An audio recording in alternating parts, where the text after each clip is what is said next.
ঋতুমতী হৈ আছিলে। তো ঋতুমতী হৈ থকাৰ সময়ত যদি সন্তান প্ৰাপ্তি হয়, তেতিয়াহ'লে যদি সেয়া ঔৰস, সেয়া বীজ যদি ভগৱন্তৰো হয়, সাৱধান, অসুৰে জন্ম হ'ব।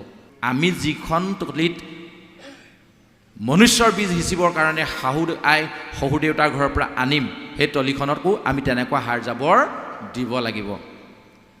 কি? শিখৰ, চিগাৰেট, মদ, ভাং। কোনোবা ৰাজনৈতিক নেতাই তেওঁক ন্যায় নিদিয়ক, নালাগে, হয়নে নহয়? কোনোবাই কিবা তেওঁৰ ওপৰত কিবা বিচাৰ কৰি দিব নালাগে। কিন্তু মানুহৰ হৃদয়ৰ নিভৃত কোণত জুবিন গাৰ্গ আজিও কেনেকৈ ঠাই লৈ ল'লে চাওকচোন। ভগৱন্তৰ জেগাত আজি জুবিন গাৰ্গ মৃত্যু হোৱাৰ ইমান দিন হৈ গুচি গ'ল, তথাপিও জুবিন গাৰ্গৰ ফটোখন কিন্তু আমি কোনো মাংগলিক অনুষ্ঠানৰ পৰা আঁতৰাই দিব পৰা নাই, আৰু হয়তো চাগে ভৱিষ্যতে নোৱাৰিম। কাৰণটো কি?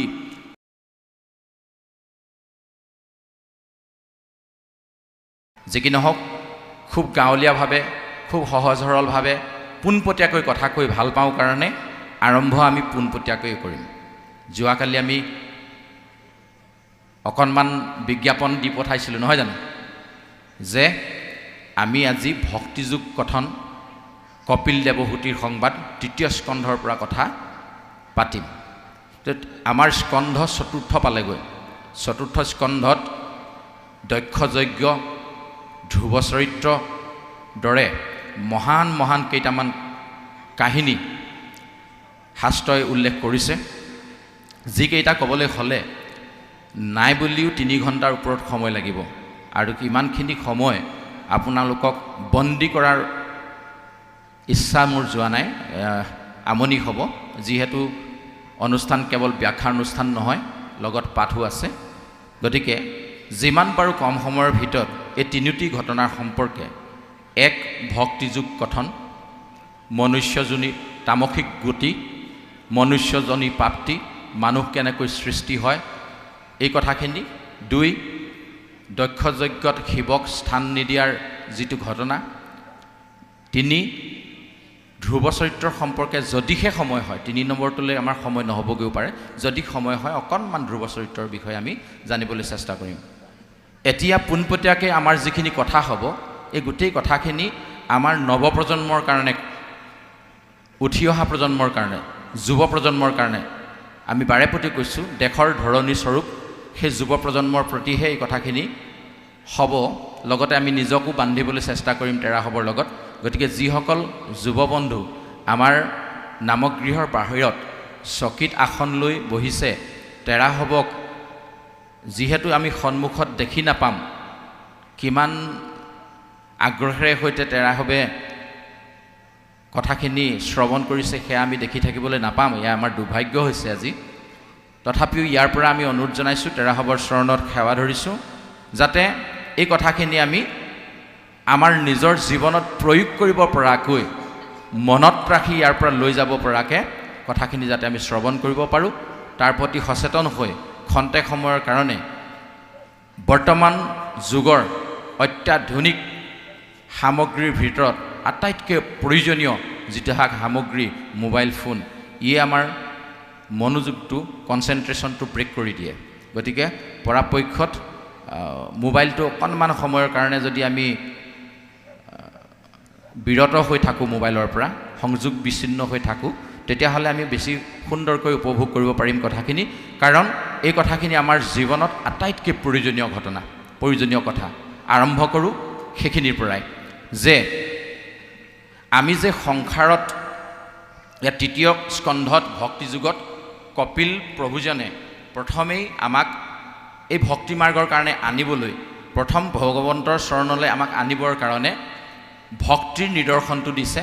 তেখেতে উল্লেখ কৰিছে, মাক দেৱহূতিৰ আগত কৈছে, কালিতো মৰা মানুহৰ লগত থকা কথাটো ক'লোৱেই, আজি আমি মৰা মানুহৰ লগত নাই, আৰু ইয়াত চব জীয়া মানুহ আছোঁ। আমি সমস্ত ভগৱন্তৰ লগত সংযোগ হৈ আছোঁ।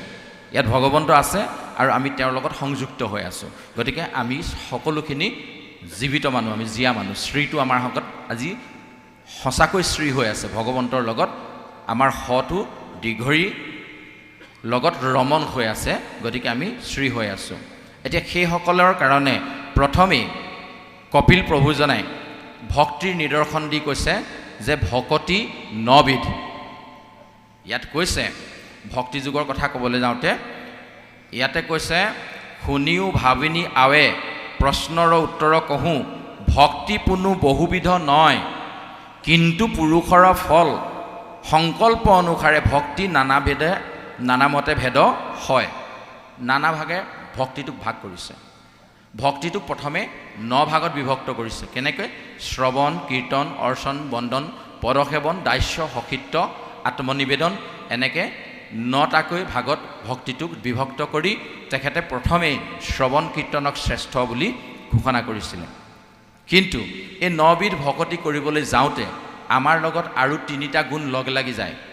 সেয়া হ'ল সাত্বিক, ৰাজসিক, তামসিক। তেতিয়া কিমান হৈ গ'ল? 9 3 গুণ 27 বিধ ভকতি হৈ গ'ল, হয়নে নহয়? আৰু তাৰ লগতে আকৌ 3 বিধ লগ লাগি যায়, উত্তম, মধ্যম, নৰম। এই 3 প্ৰকাৰৰ ভকতিত 27 পূৰণ 9 3 কিমান হৈ গ'ল? 81 বিধ ভকতি হৈ গ'ল।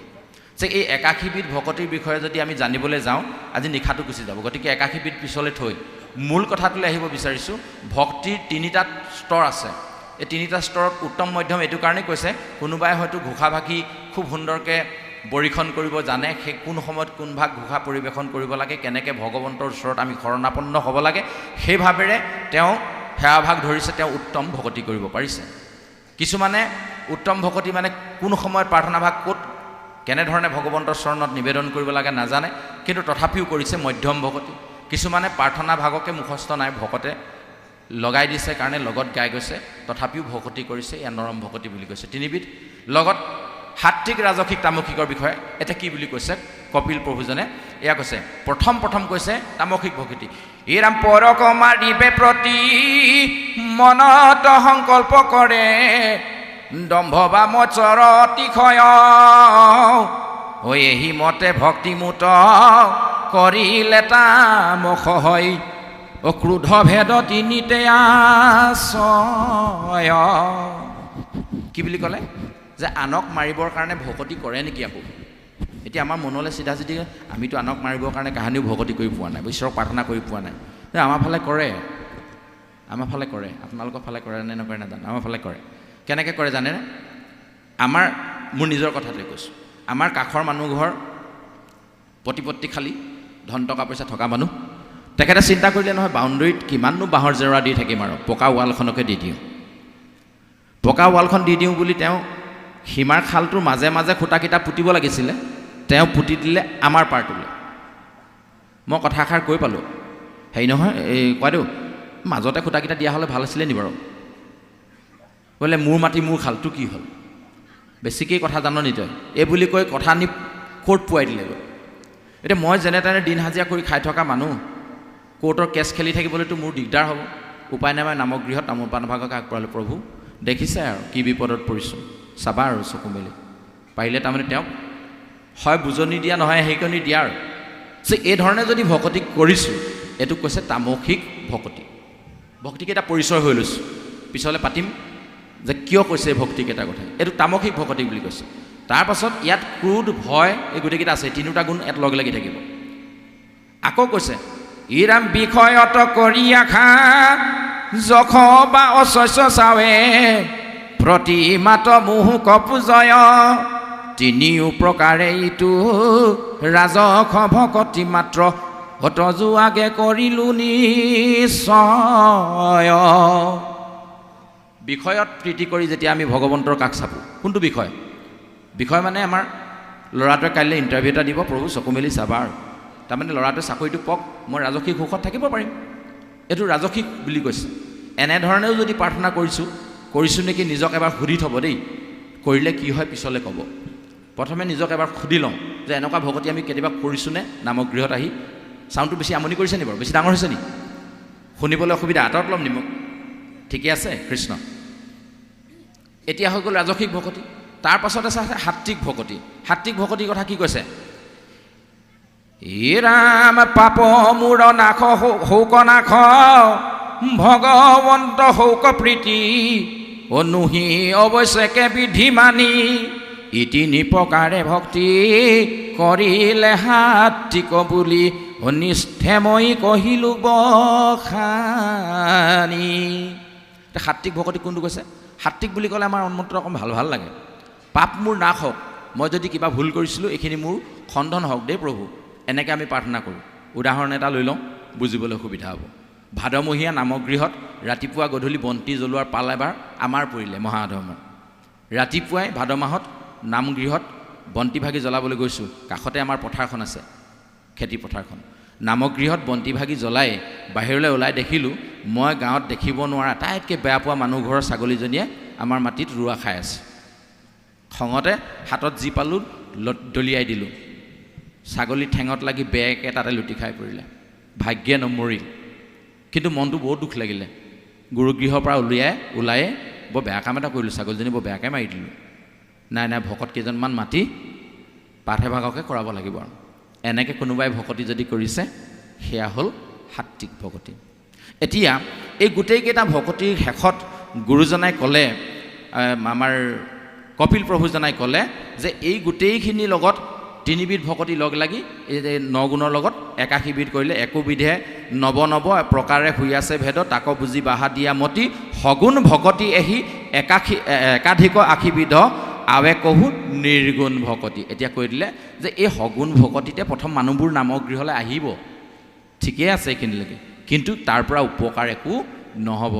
ইয়াৰ পৰা আমি নিজকে প্ৰমোশ্যন কৰাই নিব লাগিব। ক'লে নিৰ্গুণ ভকতিলৈ। তে নিৰ্গুণ ভকতি কোনটো? নিৰ্গুণ ভকতি মানে ভগৱন্তক অহৈতুকীভাৱে ভাল পাব লাগিব, যিটো গোপিনীসকলে ভাল পাইছিলে। কোনো কাৰণ নাই, ভগৱন্তক স্বামী হিচাপে লাগে। সমস্ত 16গৰাকী পত্নীয়ে একেজন স্বামীক স্বামী হিচাপে পাব পৰাটো কিমান মহানতা আপোনালোক মহিলাসকলে এবাৰ অনুভৱ কৰক। কেনেবাকৈ ইয়াত বহি থকা দুগৰাকীৰ ভিতৰত মানুহজনে যদি কাষৰগৰাকীকো বোলে নহয় মোৰ কৰি লওঁ বুলি কয়, কি হ'ব ভাবক এবাৰ আমাৰ দুগৰাকীৰ মাজত। কিন্তু গোপীসকলে 16গৰাকীয়ে একেলগে প্ৰাৰ্থনা কৰিছে, কৃষ্ণক আমাৰ স্বামী হিচাপে লাগে। কৰিছিল নে? তেতিয়াহ'লে আমিও আজিৰ পৰা কৰিম নেকি? কৃষ্ণ কৃষ্ণ কৃষ্ণ। আমাক সেইটো কোৱা নাই যে এই যিটো ৰাসলীলা হৈছে, কৃষ্ণক যে 16 গোপীয়ে একেলগে যে স্বামীবৰণ কৰিছে, এইটো ৰাসলীলা বুলি কৈছে। এইটো অনংগ কেলি বুলি কৈছে, য'ত অংগৰ কোনো মিলন হোৱা নাই। অনংগ কেলি, অনংগ কেলি মানে য'ত দেহৰ মিল নহয়, আত্মা আৰু পৰমাত্মাৰ মিল হোৱাটোকে অনংগ কেলি বুলি কৈছে। আত্মাৰ কোনো অংগ নাই, পৰমাত্মাৰ কোনো অংগ নাই, এইটো অনংগ কেলি বুলি কোৱা হৈছে ৰাস কেলিটোক। ঠিক আছে? তো গতিকে এই যে আমিও সমস্ত পৃথিৱীবাসী যিমান মানুহ আছে, আমিও কৃষ্ণক স্বামী হিচাপে বিচাৰোঁ। হে কৃষ্ণ স্বামী, তোমাৰ চৰণে আমি ভজিলোহো জয় জয় বুলি। কেৱল মহিলাসকলেই নাগায়, পুৰুষসকলেও গায়। তাৰমানে আমাকো ভগৱন্ত কৃষ্ণক স্বামী হিচাপে লাগে, নহয় জানো? গতিকে এইখিনিলৈকে ভকতিৰ কথাখিনি আহিলে। এতিয়া এই ভকতিৰ কথাখিনি কোৱাৰ পাছত আমাক ক'লে নিৰ্গুণ ভকতিলৈ যাবলৈ। নিৰ্গুণলৈ যাবলৈ হ'লে আমি প্ৰথমে সগুণ ভকতিৰ মাৰ্গটোৱেদি নামগৃহলৈ আহিম। কোনোবাই আনক মাৰিবৰ কাৰণেও কোনোবাই বন্তি ভাগ জ্বলাইছে, কোনোবাই আমাৰতো ইয়াত হয়েই, আপোনালোকৰ ফালে হয়নে নহয় নাজানো। আমাৰ তাত যেতিয়া 7 দিনীয়া অবিৰতভাৱে ভাগৱত চলি থাকে, কি হয়, বন্তি ভাগ জ্বলায়। কৃষ্ণ কালিলৈ ল'ৰাটোৰ চাকৰি ইণ্টাৰভিউ আছে, কোনোবাই সেনেকৈ জ্বলালে। হে প্ৰভু, দেউতা অসুস্থ হৈ থকা আজি 3 মাহ হ'ল, কৃষ্ণ প্ৰভু অকণমান চকু মেলি চাবা। কোনোবাই ক'লে কালিলৈ ল'ৰাটোৰ পৰীক্ষা আছে, অকণমান চকু মেলি চাবা। প্ৰতিখন বন্তি, হাজাৰখন বন্তি যেন ভগৱন্তলৈ দিয়া একোখন মানে এপ্লিকেশ্যনৰ সাক্ষী হৈহে জ্বলি আছে। 2 দিন, 3 দিন, 7 দিন জ্বলিয়ে আছে। এনেকুৱা বহু কামনাৰে আমি এই মূল বন্তি ভাগিত তেল ঢালিছোঁ। তেল ঢালোঁতে মনত এটা কামনা আহিছে, হে প্ৰভু, এই অলপ আগত কোৱা নিচিনা বিষয়বিলাকৰ, সেই বিষয়ৰ এপ্লিকেশ্যনৰ সাক্ষী হৈ বন্তি ভাগি আজি 3 দিন জ্বলি আছে। কিন্তু নিৰ্গুণভাৱে ভকতি কৰা মানুহৰ সংখ্যা কিমান হ'ল, ভগৱন্তই কিন্তু সেইটো চাই থাকে। পৰীক্ষাত নকল নমৰাকৈ যিটো ল'ৰাই পাছ কৰিছে, শিক্ষকৰ কথা সম্পূৰ্ণ শুনি যিটো ল'ৰাই এনচাৰ স্ক্ৰিপ্টত প্ৰশ্ন উত্তৰ দিছে, সেই ল'ৰাটোৰ প্ৰতি শিক্ষকৰ মৰমটো এনেই অলপ বাঢ়ি যাব। একেটো কথা ভগৱন্ত কৃষ্ণৰেও আমাৰ এই ছাত্ৰসকলক তেনেধৰণেই চায়। আহক আমি তেওঁৰ ওচৰলৈ সেই দৃষ্টিৰে যাওঁ, নিৰ্গুণ মাত্ৰ ভকতি কৰোঁ, কোনো কাৰণ নথকাকৈ কেৱল মাত্ৰ ভগৱন্ত ঈশ্বৰ প্ৰভু আছে কাৰণে যে আমি আত্মা চৈতন্য হৈ আছোঁ, সেই কথাটো ভাবি তেৰাক আমি ভাল পাবলৈ শিকোঁ। আহক অহৰ্নিশে ভগৱন্তৰ গুণ নাম কীৰ্তন কৰোঁ। আহক গোপিনীসকলে সদায় নিজৰ শৃংগাৰ কৰাৰ সময়ত, গা পা ধোৱাৰ সময়ত সদায় মনলৈ ভাৱ আনিব, কেনেবাকৈ ভগৱন্ত কৃষ্ণই লেতেৰা পেতেৰা হৈ থকা দেখিলে বহুত বেয়া পাব।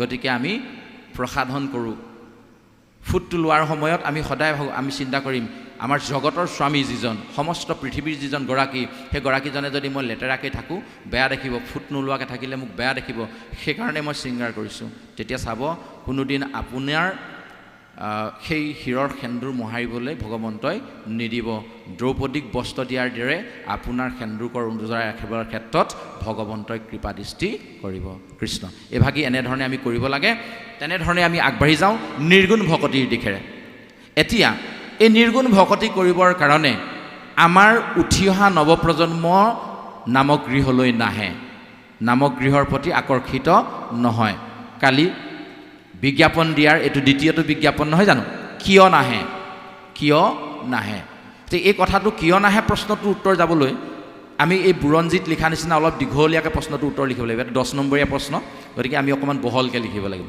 কিয় নাহে কথাটো জানিবৰ কাৰণে প্ৰথম আমি যাওঁ আহক সৃষ্টিৰ সম্পৰ্কে জানি লওঁ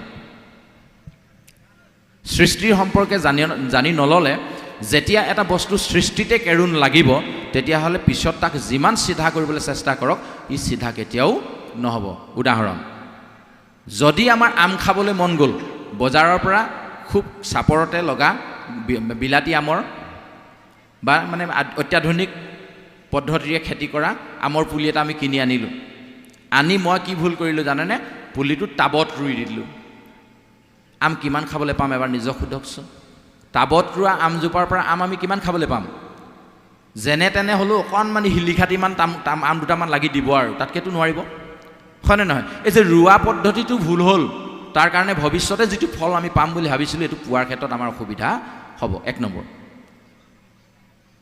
যদি আমি তাক মাটিত ৰুওঁ আৰু সেইমতে তাক যদি আপডাল কৰোঁ তেতিয়াহ'লে তাৰ পৰা নিশ্চয় আমি আম পামেই ফল আশা নকৰিলেও আমি খাবলৈ পাম আমি বেছিভাগ মানুহে ফললৈ আশা কৰোঁ বাৰী সীমাত পুলিটো ৰুলো হয় সিহঁতৰ ফালে বা ডালকেইটা যাব সিহঁতৰ ফালে যোৱা ডালকেইটাতে যদি আম বেছি লাগে আমাৰ ঘৰৰ ফালৰ কেইটাত যদি নালাগে খাবলৈ পাম জানো সেইফালে হৰাকেইটা বা দিব নে নিদিব ইত্যাদিবোৰ ভাবি থাকিবলৈ নাই কোৱা আম ৰুলিছোঁ যেতিয়া খাবলৈতো পামেই চিয়ৰ এতিয়া ৰোৱা পদ্ধতিটো আমি শুদ্ধ হ'ব লাগিব আম গছজোপাৰ কথা যে কৈছোঁ সেই গছজোপা আমাৰ জীৱন বৃক্ষটোৰ কথা ভাবক ভগৱন্তৰ সৃষ্টিত এজোপা মাত্ৰ বৃক্ষ আছে জগত জুৰি যিজোপা বৃক্ষৰ আচাৰ আচৰণ ধৰণ কৰণবোৰ অন্য বৃক্ষৰ লগত ওলোটা একজোপি বৃক্ষ আছে জগতক জুৰি তললৈ তাৰ ডালপত্ৰ ওপৰলৈ গুৰি গছৰ গুৰি ওপৰলৈ থকা দেখিছেনে নাই থাকে জানো কিন্তু মনুষ্য নামৰ বৃক্ষজোপাৰ গুৰিটো ওপৰলৈ থকা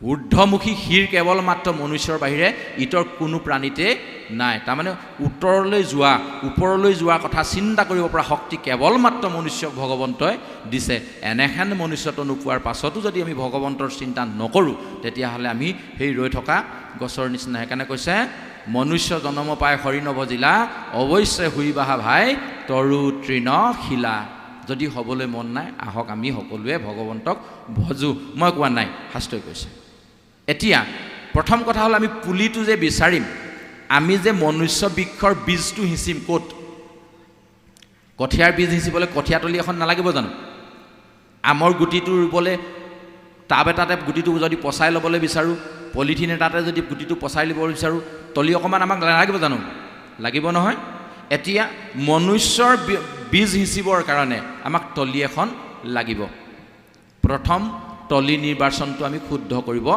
লাগিব কেনেকৈ নিৰ্বাচন কৰিম এইকাৰণে কৈছোঁ যে উঠি অহা প্ৰজন্মৰ প্ৰতি কৈছোঁ এইকাৰণে কৈছোঁ আহকচোন আপোনালোকৰ যোগেদি আমি অনাগত দিনত ডক্টৰ APJ আব্দুল কালাম ভূপেন হাজৰিকা জুবিন গাৰ্গৰ নিচিনা এনে কিছু সন্তানৰ জন্ম দিওঁ যিবোৰ সন্তানে অনাগত দিনত আমাক এখন সুস্থিৰ সমাজ গঢ়ি তুলিব যিখন সমাজ চাই মই বৈকুণ্ঠত সুন্দৰভাৱে শান্তিৰে থাকিব পাৰিম যাৰ পুত্ৰ হবে ঐত হৰিত শৰণলৈ হৰিগুণ গাৱে শুদ্ধভাৱে দধি দুগ্ধ ঘিত মধু নদীৰ জলকপিয়া পিতৃগণে টিপিটি কপায় আমি টিপিটি পাম তেতিয়া শুদ্ধভাৱে হৰিত শৰণ ল'বলৈ বীজটো ৰুওঁতে শুদ্ধকৈ ৰুব লাগিব টাবত ৰোৱা আম পুলিৰ পৰা শুদ্ধকৈ আম খাবলৈ বিচাৰিলে নহ'ব সেইকাৰণে আমি বীজ ৰোৱা কথাটোকে প্ৰথম আনিছোঁ এতিয়া বীজ ৰুবলৈ হ'লে বীজটো আমি কেনেকৈ ৰাখিম এতিয়া আমি মনলৈ আনো আহক আপোনালোকে সহযোগ কৰিব দেই কথাখিনি তেতিয়া আমাৰ ভাল লাগিব যে কথাখিনি আপোনালোকে মনোপুতি শুনিছে সাধাৰণতে বেঙেনা এজোপাৰ বেঙেনাটো আমি যদি সঁচলৈ ৰাখিম বুলি ভাবোঁ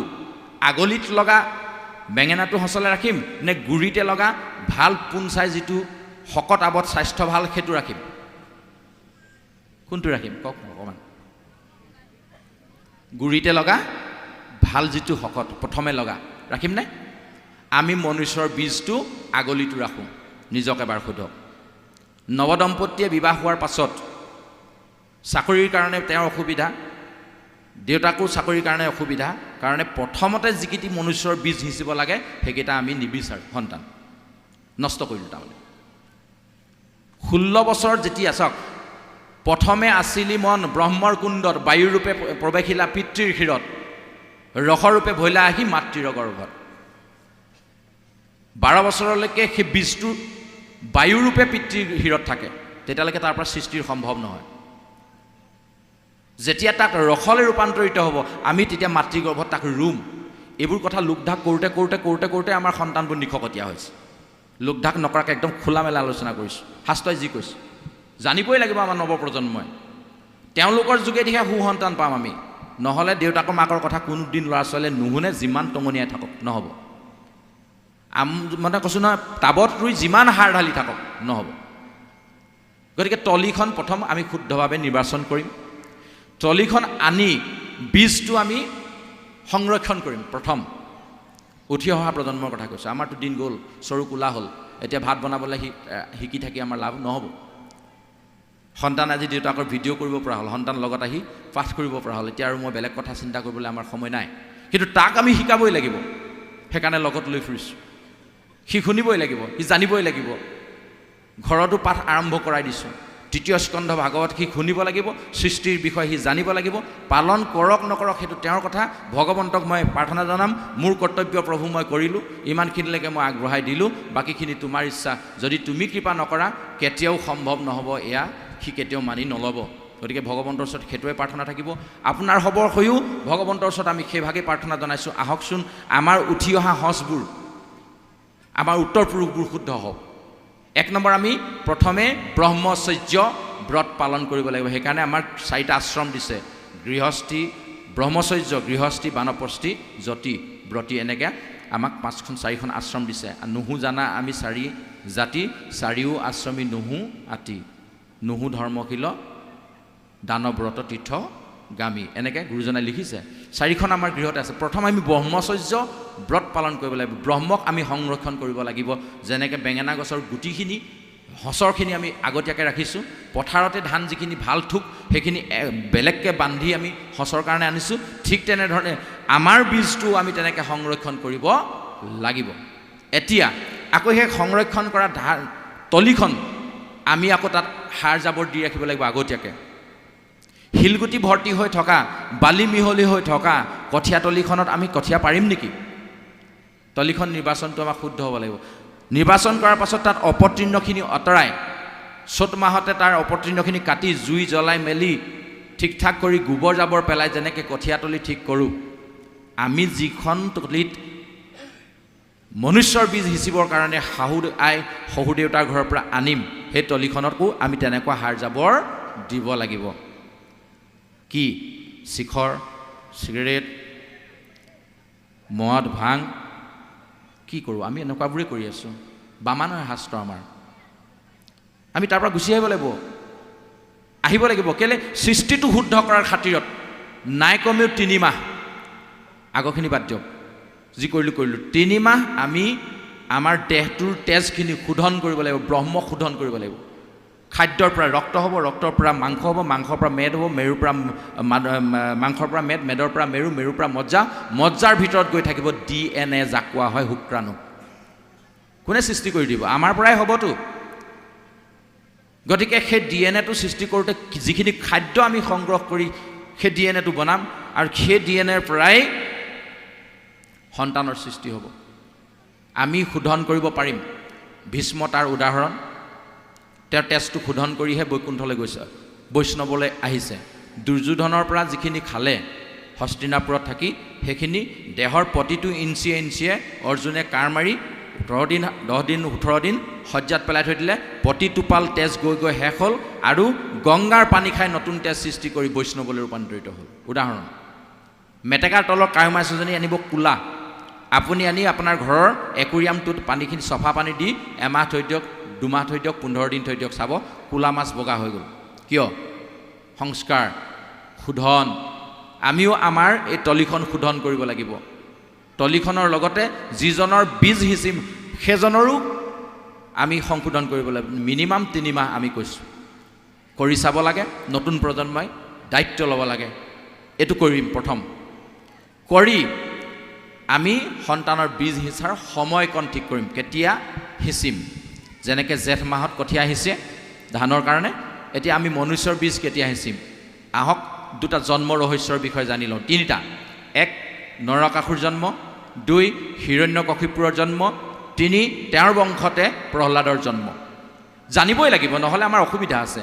এইখিনিলৈকে আমি মনত একদম পূৰা মনত ৰাখি ল'লোঁ দেই। কি মনত ৰাখি ল'লোঁ? আমি ব্ৰহ্মচৰ্য ব্ৰত পালন কৰিম আৰু খাদ্যৰ সংস্কাৰ কৰি আমাৰ DNA-টোক শোধন কৰিম। এইখিনিলৈকে আমি দৃঢ় প্ৰতিজ্ঞ হৈ ল'লোঁ। যিসকলে কৰিব ভগৱন্তক সাক্ষী কৰি লওক, চাব ফলাফল কি হ'ব। শাস্ত্ৰই কৈছে, আমি কোৱা নাই। এইবোৰ কথা ইমান দিনতে জানিছিলে, বিজ্ঞানে বহুত দেৰিকৈ কৈছে। আচ্ছা, এতিয়া কথাটো হৈ গ'ল জন্ম ৰহস্যকেইটা একেবাৰে জানিম যে ক্ষণটো আমি বুজি পাম কোন ক্ষণত জন্ম হ'লে কেনেকুৱা হয়। প্ৰথম আৰম্ভ কৰিছোঁ নৰকাসুৰ। নৰকাসুৰৰ পিতৃ মাতৃ কোন জানে? সকলে বৈষ্ণৱসকলে জানে। হিৰণ্যকশিপুৰ হিৰণ্যকশিপুৰলৈ নাই আহা। নৰকাসুৰ। নৰকাসুৰ কেতিয়া জন্ম হৈছিলে মই চমুকৈ কৈ দিছোঁ। আপোনালোকৰ পৰা জানিবলৈ গ'লে ৰৈ ৰৈ ক'লে দেৰিহে লাগিব। যিমান পাৰোঁ আমাৰ ফালৰ পৰা খৰকৈ ক'বলৈ আৰম্ভ কৰিছোঁ। যেতিয়া ব্ৰহ্মাই সৃষ্টি কৰিবৰ কাৰণে দায়িত্ব ল'লে, তেতিয়া ক'লে প্ৰভু সৃষ্টিটো কৰি মই ক'ত থ'ম? এই যে থ'বৰ কাৰণে জেগা এডোখৰ লাগিব। তেতিয়া ভগৱন্তই বৰাহ ৰূপেৰে বসুমতীক পাতালৰ পৰা উদ্ধাৰ কৰিছে। তেতিয়ালৈকে হিৰণ্যাক্ষই বসুমতীক পাতাল তলত লুকুৱাই ৰাখিছিলে। আমাৰো পানী তলতেই বীজ সিঁচাৰ ঠাইডোখৰ লুকাই থাকে। চাব, মনুষ্যৰ বীজ পানীতে সিঁচে। এই যে সৃষ্টিৰ কাৰণে যে ধৰাখনো সেইকাৰণে পানী তলতে আছে। বৰাহ ৰূপেৰে যেতিয়া দন্তৰ আগত বসুমতীক লৈ আহিলে, তেতিয়া বসুমতীয়ে চিনি পালে যে হিৰণ্যাক্ষৰ নিচিনা এটা অহংকাৰী দৈত্যক বধ কৰি মোক উদ্ধাৰ কৰিব পৰাজন কমটি পুৰুষ নহয়, তেওঁ স্বয়ং ভগৱন্তই হ'ব। গতিকে এই সুবিধাতে ভগৱন্তৰ পৰা মোক এটা সন্তান লাগে, ঈশ্বৰৰ সন্তান। কিন্তু দুখৰ বিষয়, তেতিয়া বসুমতী ৰজস্বলা আছিল। ৰজস্বলা বুলি ক'লে সকলোৱে বুজি পাইছে, ঋতুমতী হৈ আছিলে। তো ঋতুমতী হৈ থকাৰ সময়ত যদি সন্তান প্ৰাপ্তি হয়, তেতিয়াহ'লে যদি সেয়া ঔৰস, সেয়া বীজ যদি ভগৱন্তৰো হয়, সাৱধান, অসুৰে জন্ম হ'ব। গতিকে আমি তাৰ পৰা আঁতৰত থাকোঁ। সেই সময়ত আমি বীজ নিহিছোঁ। একো সকলোৱে জানে, এইটো জানে এটা। সেইটো সময়ত সন্তান নিবিচাৰে। যদি বিচাৰে, চাব সেই সন্তান অসুৰৰ নিচিনা হ'বই। কোনো কাৰণত মাক দেউতাকৰ কথা নুশুনে। আপুনি ধৰি বান্ধি নি আপোনাৰ ৰিহাব চেণ্টাৰত থ'ব লাগিবই। মাক দেউতাক ইমান ভদ্ৰ, পুতেকক ৰিহাব চেণ্টাৰত থ'বলগীয়া হৈছে। দেউতাক পুলিচ, মাক শিক্ষয়িত্ৰী, ল'ৰা এটাই ৰিহাব চেণ্টাৰ। কিয়? ইমান ভাগৱত চৰ্চন কৰাৰ পাছত, ইমান ধৰ্মীয় মাৰ্গত আগবঢ়াৰ পাছত ৰিহাব চেণ্টাৰ থাকিবই নালাগিছিল। কিন্তু প্ৰতিটো তিনিআলি চাৰিআলিত এতিয়া ৰিহাব চেণ্টাৰ। বুজি পাইছে ৰিহাব চেণ্টাৰ বুলি কওঁতে? নিচামুক্তি কেন্দ্ৰ। কিয় হৈছে? মহিলাৰো নিচামুক্তি কেন্দ্ৰ আৰম্ভ হৈ গৈছে তেজপুৰৰ ফালে। কিয়? গণ্ডগোলটো ক'ত? পিছত লৈ কৈ থাকি লাভ নাই। সি জন্মতেই তেনেকুৱা হ'ল। তাক আপুনি যিমান টঙনিয়াই থাকক, ৰিহাব চেণ্টাৰ 5 মাহ থাকিলে গোটেইটো ভদ্ৰ হৈ ওলাই আহিলে। আহি ঘৰত 10 দিন থাকিলে আকৌ কৰোঁ। হয়নে নহয়? কিয়? ভুল সেই তাতেই হৈ আহিল, ৰুওঁতে। মনত কৰিব, যিসকলৰ তেনেকুৱা ধৰণৰ মিতিৰ কুটুম, যিসকলৰ চিনাকি আছে, অকণমান জানিবলৈ চেষ্টা কৰিব জন্মক্ষণবোৰৰ বিষয়ে। অসুৰ জন্ম হৈছে 1 নম্বৰ। 2 নম্বৰ, হিৰণ্যকশিপুৰ আদিদৈত্য হিৰণ্যকশিপুৰ জন্ম হৈছে কেতিয়া?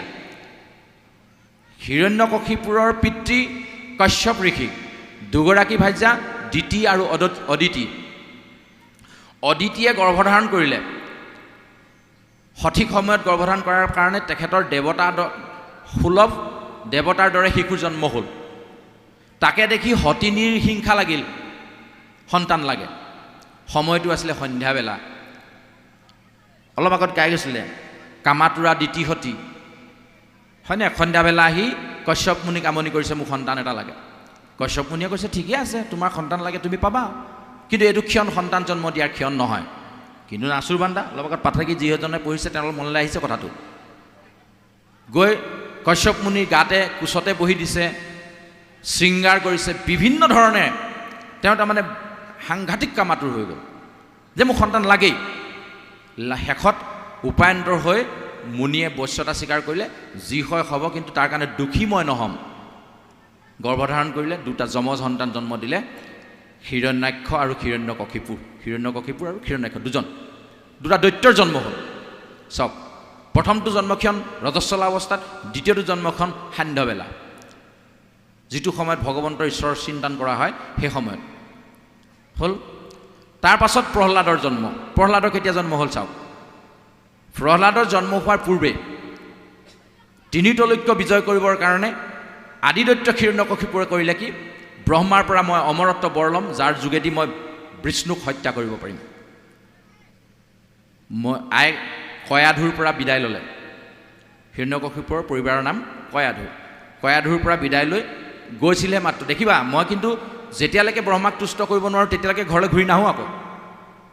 এদিন দুদিন এবছৰ যিমান পাৰ হৈ যায় যাবলৈ ওলাই গ'ল, গৈ অকণমান দূৰ যোৱাৰ পাছতে উভতি গুচি আহিলে।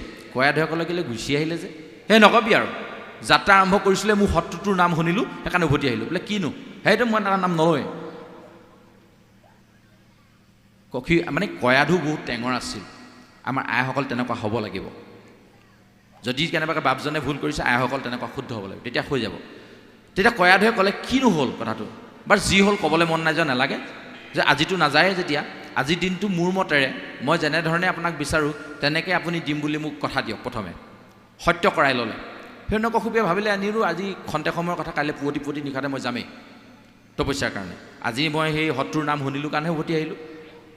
তেতিয়াহ'লে হ'ব বোলে, কথা দিলে। বোলে এতিয়া কওকচোন চৰাইটোৱে কি বুলি মাতিছিলে। তাৰমানে এটা চৰায়ে ভগৱন্তৰ নামটো লৈছে, নমো নাৰায়ণ, নমো নাৰায়ণ। এই চৰাইবোৰ মাতবোৰ কেতিয়াবা এনেকৈ শুনিবলৈ তেনেকুৱা নিচিনা নালাগে জানো? হিৰণ্যকশিপুৰৰ কাণত সেই বুলি বাজিলে, নমো নাৰায়ণ, নমো নাৰায়ণ। তো ই শত্ৰুটোৰ নামটো ল'বলৈ মন যোৱা নাই, ভালকৈ নালয়, এই নমো নাৰায়ণ বুলি কৈছিলে বোলে, সেইকাৰণে উভতি গৈছে, বেকাহি মাৰি কৈছে। তো কয়াধুৱে ভাবিলে, নাই এইটো নামটোতো তেওঁৰ মুখত মই ভালকৈ উলিয়ামেই আৰু, দৃঢ় প্ৰতিজ্ঞ। লাহে লাহে দিনটো পাৰ্কত বহিলে, নদীৰ কিনাৰলৈ গ'ল, বিভিন্ন কথা পাতি থকাৰ মাজে মাজে কয়াধুৱে চেক বুজি কি বুলি মাতিছিলে চৰাইটোৱে সুধি থাকে। এনেকৈ থাকোঁতে থাকোঁতে সন্ধ্যা সিদ্ধ গ্ৰহণ কৰি বিচনালৈ গ'ল, বিভিন্ন কথা পাতিছে। এনেকৈ থাকোঁতে থাকোঁতে পুৱতি নিশা সাৰ পায়। অষ্টম প্ৰহৰ বুলি কয়। আমাৰ শাস্ত্ৰই দিনটোৰ 24 ঘণ্টাটোক 8টা প্ৰহৰত ভাগ কৰিছে। 24 ঘণ্টাক যদি 8টা ভাগ কৰে, কেই ঘণ্টাকৈ পৰিব এটা প্ৰহৰত? 8 × 3 = 24, 3 ঘণ্টা। ৰাতিপুৱা 5 বজাৰ পৰা পিছদিনা 5 বজালৈকে 3 ঘণ্টা 3 ঘণ্টাকৈ ভাগি যাওক। দিনত পৰিব 4টা প্ৰহৰ আৰু ৰাতিলৈ পৰিব 4টা প্ৰহৰ। ৰাতিৰ একেবাৰে শেষৰ প্ৰহৰটোক কৈছে অষ্টম প্ৰহৰ। সেইটো হ'ব একেবাৰে 2 বজাৰ পৰা 5 বজালৈকে। এই 3 ঘণ্টা সময় অষ্টম প্ৰহৰ। তেনেকুৱা সময়ত কয়াধুৱে লাহেকৈ কশিপুৰক সাৰ পুৱাই দিছে, তেওঁতো যাব এতিয়া। ইতিমধ্যে যি খাদ্য গ্ৰহণ কৰিছিলে সেয়া ইতিমধ্যে আমাৰ যজ্ঞকুণ্ডটো হজম হ'ল। পৰিৱেশ চাৰিওফালৰ পৰা ঠাণ্ডা, মন মগজু ঠাণ্ডা। দিনটোৰ যি চিন্তা আছিলে সেইখিনি যেতিয়া শুই দিয়া হয়, সেইটো এটা ৰিলেক্সৰ জেগা নহয় জানো? ৰিফ্ৰেছ হৈ গ'ল মাইণ্ডটো। টোপনি নোহোৱা মানুহ ৰিফ্ৰেছ হ'ব নোৱাৰে। টোপনি যাৰ ভাল হ'ব তেওঁ ৰিফ্ৰেছ থাকিব, তেওঁৰ স্বাস্থ্য ভাত নাখালোঁ বা ভাল খাদ্য নাখালেও ঠিক থাকিব। যাৰ টোপনি ভাল নহয়, তেওঁ যিমান ভাল খাদ্য খালেও তেওঁ স্থিৰবিধি কেতিয়াও নহ'ব। টোপনিটো আত্মাৰ খাদ্য, আত্মাই খাদ্যটো ল'লে ৰিলেক্সেশ্যনটো হৈ গ'ল। তেতিয়া লাহেকৈ আকৌ সুধিলে, হেৰি নহয় চৰাইটোৱেতো কি বুলি কৈছিলে, একদম চৰাইটোৰ নিচিনাকৈ এবাৰ কওকচোন, মই আপোনাৰ মুখেৰে শুনিবলৈ খুব মন গৈছে। তেতিয়া উপায় নাই আৰু, খন্তেক সময়ৰ পিছত কিন্তু যামেই, গতিকে এগৰাকীক কৈ দিয়াই ভাল, কথা দি থৈছোঁ ন দিনটো কৰিম বুলি, তেওঁৰ মতে চলিম বুলি। তেওঁ লাহেকৈ ক'লে, নমো নাৰায়ণ, নমো নাৰায়ণ, নমো নাৰায়ণ, এনেকৈ চিঞৰিছিলে বোলে চৰাইটোৱে। তেতিয়া কয়াধুৱে ক'লে, এটা কাম কৰক, আপুনিতো যাবগৈ, মোক এটা সন্তানৰ দায়িত্ব দি থৈ যাওক, আপোনাৰ পৰা মোক এটি সন্তান লাগে। সেই সময়ত হিৰণ্যকশিপুৰৰ পৰা সেই মনুষ্যৰ বীজটো কয়াধুৱে নিজৰ মাটিডোখৰত ৰোপণ কৰালে। এই উচিত সময়ত ৰোপণ কৰাৰ কাৰণে প্ৰহ্লাদৰ ভক্তি মাৰ্গ চাওক। আগৰ দুজনৰ মাৰ্গ চাওক। হিৰণ্যকশিপুৰ দৈত্য হ'ল আৰু ইফালে ৰজস্বলা অৱস্থাত নৰকাসুৰ অসুৰ হ'ল। গতিকে সেই দুটা বাদ দি আহক আমিও প্ৰহ্লাদৰ জন্ম সময়খিনিলৈ যাওঁ। কিন্তু তাৰ আগত খাদ্যৰ শোধনটো আমাক লাগিব, যিটো কয়াধুৱে মনে মনে মনে মনে কৰি ৰাখিছিলে। এতিয়া 2 নম্বৰ কথা, সন্তান সেইমতে ৰুলোঁ, সন্তানৰ বীজ সিঁচিলোঁ আৰু দেই, ইমানখিনিলৈকে ঠিকে ক্লিয়াৰ হৈ গ'ল। সন্তানৰ বীজ ব্ৰহ্ম সংৰক্ষণ কৰাৰ পৰা খাদ্য সংশোধন কৰি আনি মাতৃগৰ্ভত আমি সন্তানৰ বীজ দিলোঁ, হৈ গ'ল। এইখিনিলৈকে ক্লিয়াৰ, কনচেপ্ট ক্লিয়াৰ হৈ গৈছে। ইয়াৰ পিছৰটোত আমি এতিয়া কি কৰিম? লালন পালন। ভগৱন্তই যেতিয়া তেওঁৰ ফালে এখোজ আগবঢ়াই দিয়ে, ভগৱন্তই বাকী 3 খোজমান টানি লৈ যায়। ভগৱন্তই পঠিয়ালে ইন্দ্ৰক। ইন্দ্ৰ ৰাজ্যক আহি লৈছিলে যে, সেইকাৰণে আহি হিৰণ্যকশিপুৰৰ মানুহগৰাকীকে টানি চুচুৱাই লৈ গুচি গ'ল। পয়াধুক ঈশ্বৰে আকৌ ইফালৰ পৰা নাৰদক পঠিয়াই দিলে, যোৱা যোৱা যোৱা যোৱা, দেৰি হৈছে। নাৰদে আহি দেখিলে, ৱা তোমাৰ ভাতৃবধূ নহয়, বোৱাৰী নহয় নি? হিৰণ্যকশিপুৰ যদি হয় দেৱতাসকলৰ ভায়েক নহয় নি? বোৱাৰীক হাতত ধৰি চুচুৱাই লৈ আহিছোঁ, তাতে তেওঁ গৰ্ভৱতী, তোমাৰ দেৱত্ব গুণ কিবা থাকিবনে? ৰজা বুলি কোনোবাই মানিবনে? ইন্দ্ৰই চালে, অ' হয়। এৰি থৈ গুচি গ'ল। এতিয়া ঘূৰাই থৈ যাবলৈ গ'লেও লাজ পাব, কোনে ঘূৰাই থৈ আহিব?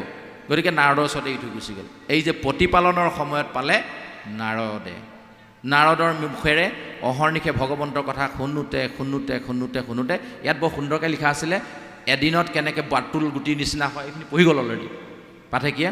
এদিনত সৰু ঘূৰণীয়া গুটিটোৰ নিচিনা হ'ব, 7 দিনত বগৰী গুটিটোৰ নিচিনা কঠিন হ'ব, 4 মাহত অংগ পতংগৰ চিন ওলাব, 5ম মাহৰ পৰা মাকে যি খায় খাবলৈ ল'ব, মাকে যি শুনে শুনিবলৈ ল'ব, মাকে যি দেখে সেইখিনি শুনিবলৈ ল'ব। কেনি অপ্যায়নী নামৰ নাভিডালৰ যোগেদি সংযুক্ত হৈ থাকিব সন্তানটো মাতৃগৰ্ভত।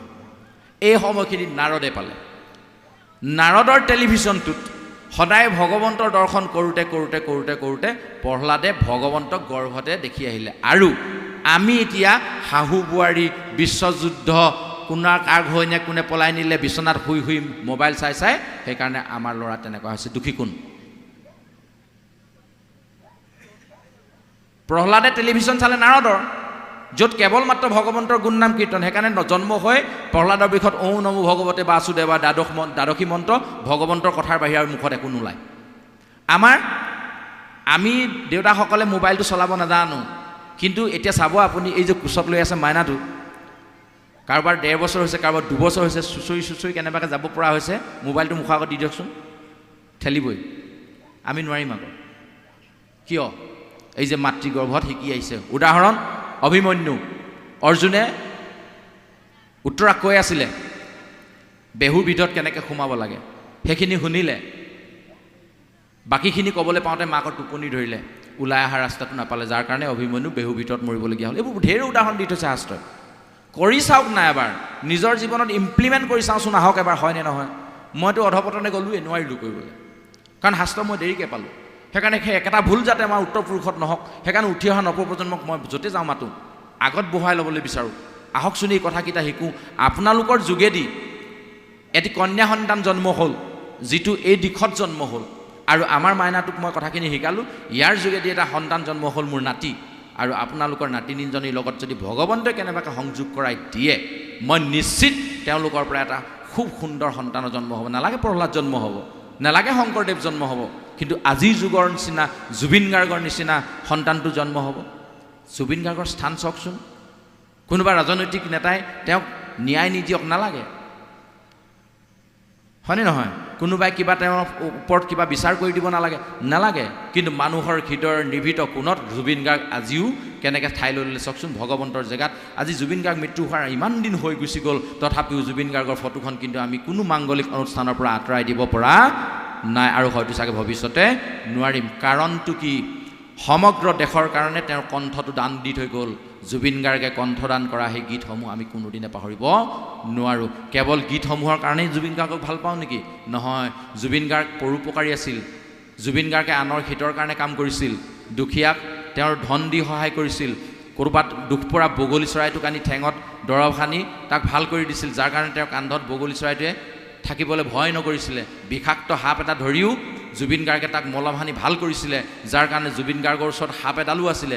কুকুৰকেইটাই জুবিন গাৰ্গৰ ফটোখন চাই চাইও কান্দি থাকিলে বহুদিন। কুকুৰকেইটাই কি বুজি পালে চাওক, যেতিয়া ভগৱন্তৰ কথা মনত যেতিয়া প্ৰভাৱিত হৈ থাকিব, কৰ্ণপথে ভকতৰ হিয়াত যেতিয়া ভগৱন্ত প্ৰৱেশ কৰিব, তেতিয়া সেই হৃদয়ৰ ভাষা জীৱ জন্তুৱেও বুজি পাব। প্ৰমাণ জুবিন গাৰ্গ, হয়নে নহয়?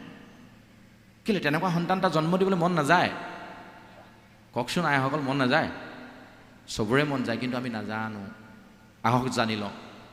ইমানখিনিলৈকে জন্ম ৰহস্যৰ কথা ক'লোঁ। এনেধৰণে কৰি তাৰপাছত লালন পালনখিনিও সেইমতে আমি কৰিব লাগিব। যিটো সময়ত যিটো কৰ্ম। আমাৰ এটা অন্ধবিশ্বাস আছে, মাতৃগৰ্ভত যেতিয়া সন্তান থাকে মাকে যি খাবলৈ মন যায় তাকে দি দিব লাগে, নহ'লে হেনো সন্তানৰ লেলাৱতি ওলাই ওলাই থাকে। আমাৰ ফালে কয়, আপোনালোকৰ ফালে কয় নহয় নাজানো। মাকৰ সেই সময়ত জ্বলা টেঙা খাবলৈ মন গ'ল, গম পালে নাই?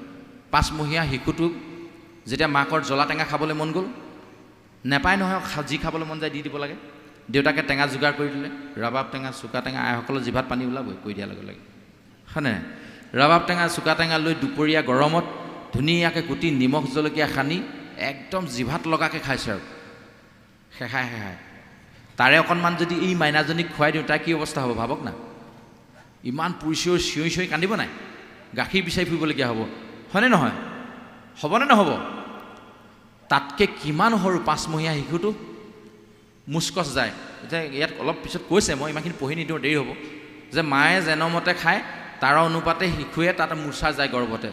উফৰাম, ইমান জ্বলা টেঙা খুৱাইছোঁ, ইমান কষ্ট পাইছোঁ, বাহিৰলৈ ওলাই লওঁ, তোকো খুৱাই আছোঁ মই জ্বলা টেঙা। এতিয়া খুৱাই আছে, সেইকাৰণে কয় কি খাই জন্ম দিলেও ইমান কচুগুটি এইটো, কয়নে নকয়? তাৰমানে খাই জন্ম দিয়াৰ প্ৰভাৱ আছে। এনেই নকওঁ নহয়, আমি ডাকৰ বচনবোৰ এনেই নহয়, আমাৰ মুখে মুখে চলি থাকে, কিন্তু আমি বুজি নাপাওঁ কেলৈ কওঁ। আমি বৰগীতটো সুন্দৰকৈ পৰিৱেশন কৰিব জানো। বৰগীতত অসম ভিত্তিত মই প্ৰথম প্ৰাইজ পাই আহিলোঁ, পাৱে পৰিহৰি। কিন্তু যদি সেইটো অৰ্থটো কি বুলি সুধোঁ, নাজানে। কি ৰাগত গায় জানে, কি তালত গায় জানে, চব ক'ব জানিব, যাৰ কাৰণে তেওঁ অসমৰ ভিত্তিত মানে প্ৰথম পুৰস্কাৰ পাই লৈ আহিলে, কিন্তু তাৰ অৰ্থটোনো কি কৈছে নাজানে। তেনেকৈ বৰগীত গাই আমাৰ লাভ একো নহ'ব। যে এই কথাবোৰ আমি কেতিয়া জানিম বাৰু? জন্ম ৰহস্যৰ বিষয়ে ইমানখিনিলৈকে ক'লোঁ, আৰু বহুত এনেকুৱা ধৰণৰ নিয়ম আছে যি নিয়মৰ মাজেদি আমি যাওঁ। যদি সেইকাৰণে কৈছে গৃহস্থী ধৰ্ম যদি আমি নিয়ম সংযম মানি চলোঁ, তেতিয়াহ'লে কোনো তীৰ্থক্ষেত্ৰলৈ যোৱাৰ আমাৰ প্ৰয়োজন নাই, বেলেগ কোনো ধৰণৰ মানে কাশী গয়া বৃন্দাবন আমি যাব নালাগে, গৃহতে থাকি ভগৱন্তক পাম। যেনেকৈ অভিমন্যুৰ ক্ষেত্ৰত হৈছে, পৰীক্ষিতৰ ক্ষেত্ৰত হৈছে। উত্তৰাৰ গৰ্ভতে পৰীক্ষিতে দেখিবলৈ পালে কাক? ভগৱন্তক, হয়নে নহয়? কাৰণ ভগৱন্তক বিচাৰিছে মাকে, মাকৰ যোগেদি শিশুৱে দেখিবলৈ পাইছে। এইবোৰ বিজ্ঞানেও মানি আজিকালি প্ৰমাণ কৰি দিছে। মাকে আটাইতকৈ বেয়া পোৱা মানুহটো কাষত থৈ আল্ট্ৰাচাউণ্ড কৰি চাইছে, শিশুটো একদম কুচমুচ খাই আছে, মাকে বেয়া পাইছে যে, সেইকাৰণে শিশুটো তেনেকৈ আছে। কোনোবা এগৰাকী মহিলা ডক্টৰে এইটো কৰিছিলে পৰীক্ষা, আৰু মাকে আটাইতকৈ ভাল পোৱা মানুহজন কাষত ৰাখি আল্ট্ৰাচাউণ্ড কৰি চাইছে, শিশুৱে খেলি আছে। সঁচাকেই হয়। সেইকাৰণে আমাক কয় এইটো সময়ত লেঙেৰা ভেঙেৰা মানুহবোৰকে চাই নাথাকিবি দেই, বান্দৰ চান্দৰবোৰকে চাই নাথাকিবি। মানুহটোকো কয় এই সময়ত তই জীৱ হত্যা নকৰিবি দেই, নাপায়, অকল সেইকেইটা দিনতহে আমি নিয়মটো পালন কৰোঁ, বাকী হিচাপত বাদ দিওঁ। ক'ত আমাৰ সন্তান সেই পথে যাব? তাৰপাছত আপুনি যিমান পিটি থাকক নহ'ব। গতিকে এই নিয়মখিনি পালন কৰি আমি সংসাৰ তত্ত্বলৈ আৰম্ভ কৰোঁ। তেতিয়া আপুনি তাক মাতিব নালাগে নামক গৃহলৈ, সি নিজেই আহিব এই কথাবোৰ শুনিবলৈ। কেলৈ? গৰ্ভত সি পাই আহিছে তেনেকুৱাকৈ, গম পাইছে নাই? লতাডালক আপুনি গছডাল দিব নালাগে বগাবলৈ, সি নিজে বগাব, কাৰণ তাৰ জন্মটোৱে লতা। সি নিজে নিজে গছ বিচাৰি ল'ব। এডোখৰ মাটিয়ে মাটিয়ে বগাই হ'লেও যেনে তেনে সি তাৰ যেনে তেনে মূৰটো দাং খায়ে থাকে, সি গছ বিচাৰিব। গতিকে যদি সেই বীজটো লতা হিচাপে আমি দিব পাৰোঁ, সেই যে অমৃতৰ সন্তান হিচাপে যদি আমি বিচাৰিব পাৰোঁ, সি নিজে নিজে নিজে নিজে বিচাৰি ল'ব। কৃষ্ণই কি কৰিলে? মায়া মথুৰাৰ পৰা যমুনা পাৰ হ'ল, এইটো কালি ওলাইছিলে ন কথাটো। কৃষ্ণই জন্ম হৈয়েনো কেলৈ ক'লে মোক মথুৰাত গোকুলত থৈ আহা? কেলৈ ক'লেনো মোক থৈ বোলে, হয়নে নহয়? তো সেই লতাডাল যে তেনেকুৱা, সেইকাৰণে সি তাৰ আশ্ৰয় ল'লে নিজে নিজে। সন্তানো তেনেকৈয়ে গঢ় লয়।